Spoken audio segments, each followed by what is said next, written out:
Je m'occupe depuis maintenant plus de 20 ans du comité relais au départ que Daniel Mitterrand avait créé dans le département de la Gironde, un comité relais qui est devenu en plus après association France Liberté Gironde. Donc c'est vrai qu'aujourd'hui c'est un moment fort, comme Gilbert Mitterrand l'a dit, non seulement de commémoration, mais c'était un moment fort pour se retrouver tous ensemble et continuer à penser ce monde possible.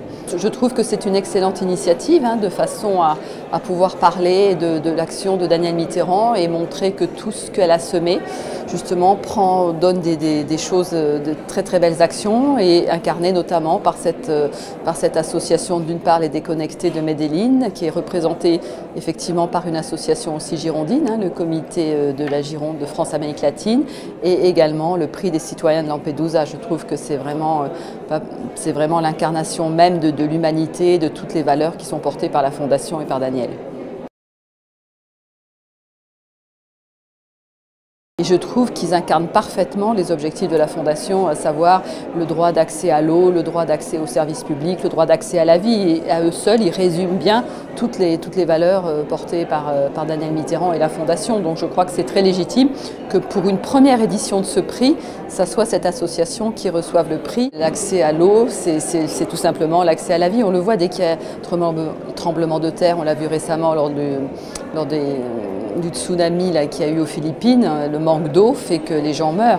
Donc c'est tout à fait ce droit d'accès à l'eau potable, c'est vraiment celui qui symbolise à lui tout seul le droit à la vie, la préservation des biens communs du vivant.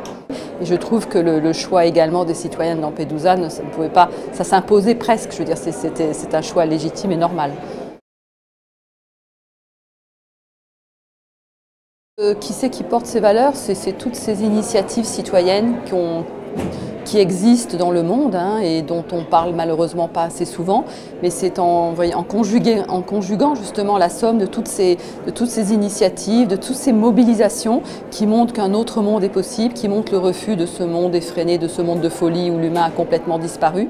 Et c'est en mettant en commun toutes ces valeurs-là et qu'on a l'espérance de cet autre monde possible. Je pense qu'on y va doucement, mais on y va, quoi. Et c'est vrai qu'on sent la résistance des citoyens pour refuser tout un monde basé sur l'argent, basé sur la rentabilité, basé sur la compétitivité. Les gens ont envie d'autre chose.